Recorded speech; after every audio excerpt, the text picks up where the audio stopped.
the seventh difference between someone who has bitachon and someone who does not have bitachon. Someone who trusts Hashem will not grieve, will not be sad when something that he wants is withheld from him. And nor when he loses something that's beloved to him. He's not going to go and take it the wrong way. Let's say a person loses a cherished possession, he lost his favorite watch, or he lost something in the work, or he lost a contract, or he lost a good friend, whatever it is. He's not going to take it the wrong way and get upset with the situation. He's going to take it to tovah. He'll not hoard what is currently available, right? A person, he doesn't have bitachon that an item will exist soon. He said he has to hoard it up. He has to say, I have to buy so much now. Who knows what's going to be tomorrow? And he doesn't worry about anything besides for today. We said before that the Arizah and the Rashash, the Baal Shem Tov, they used to take the money that they needed for today, and today only. Any money they had extra, they would give away, and they would wait for the next day for their parnasah. They would never save money from the day before for the next day, because they believed that Kadosh Baruch Hu will give them, just like He gave the people in the man. Every day He gave them what they needed. So therefore, he does not concern with what's going to be tomorrow. He doesn't know when his end will come. He doesn't know when he will pass away.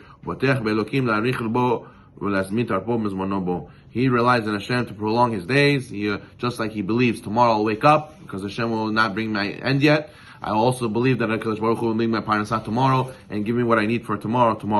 He does not rejoice on the future, and he does not grieve over it. Like Ben Sira says, don't suffer tomorrow's troubles, because you don't even know what one day could bring. Maybe tomorrow you won't be here, and you're worried for something that was not for you. So therefore, he says the person has to make sure to be worried about today, and today only. So now, it's a very high level of emunah that we know there was a mahlok between Shammai and Hillel. The Gemara says that Shammai would honor Shabbat all week long. How would he honor Shabbat? Whenever he came across a nice animal, he would buy it for Shabbat, and if during the week he would find another better animal, he would switch it and say, the one I bought before I'll keep, and the other one I bought for today I'll keep it for Shabbat. And then he ate his weekday meals. That way it was always something for the honor of Shabbat. Hillel used to say, no, Baruch Hashem, Yom Yom Ya'amos Lanu. Right? He would say, no, I don't have to worry about during the week for Shabbat. Every day Hashem will provide for us, and I'll find something right before Shabbat for the sake of Shabbat. So you see that you have to be on a certain level to be able to believe this, that Hashem will provide for me. What I need for today will be for today. There was a person who used to always tell me, I said to him, well, by this age I'll be this, by this age I'll buy that, by this age I'll accomplish this, and he said to me, why are you planning for years from now, and I don't even know what I'm eating tomorrow? Take day by day. Why are you worrying so much about tomorrow? In America they teach us you have to have your whole life, your whole destiny planned out, and you have to have everything by this time. We don't know, because Baruch Hu runs our life. All we can do is try our best and take it one day at a time. Because many times when you take your whole year, your whole life at a time, you can get overwhelmed, you could crumble. So therefore he says, the person who has bitachon in Hashem, he's only concerned with what he lost in zchuyot and merits, what he lost in relationship with Hashem, and he's only concerned about making sure he's ready for Olam Haba. He's worried that maybe he's not going to have enough time, just like Rabbi Yochanan ben Zakkai. Before he passed away, he was crying, and his students asking, why are you crying? He says, I see two paths in front of me, one to Gan Eden, one to Gehinom. I don't know which one they're taking me. And he said, Rabbi, you're a big rabbi, are you going to go to Gehinom? He says, I'm not scared they're going to ask me if I did. I'm scared they're going to ask me if I didn't do enough. I'm scared they're going to ask me, did you do enough? Did you really do what you could have done? Yes, we know you did mitzvot, but you could have done more. I'm scared about a question that maybe I'm going to get in on because of that. So therefore he was crying before he passed away. So the person has to ask himself, all right, don't be worried. Am I worried about physical things? Am I worried about what's going to be tomorrow?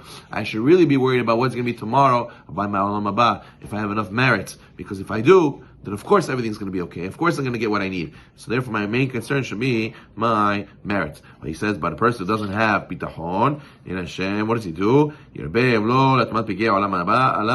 He's always having anxiety. What's going to be tomorrow? I don't know. The market could fluctuate. I better, stock up on this. We never know what could be.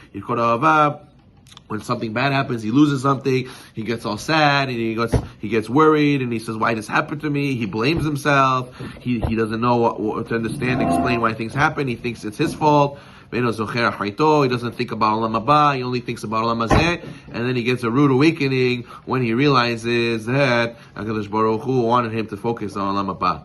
And therefore a person has to make sure that he should go and worry about these things. A person should admonish him. You should find a rabbi, a guide who gives you musar and wakes you up and tells you, what about your Olam Haba? Why are you busy? Your Olam Hazeh is temporary. Olam Haba is forever. Imagine a guy has a 75 by 100. He makes half of his house, just the entrance, just the driveway, just the garage. Where are you going to live? So a person to make sure to dedicate time to this and to think and make provisions, prepare for Olam Haba.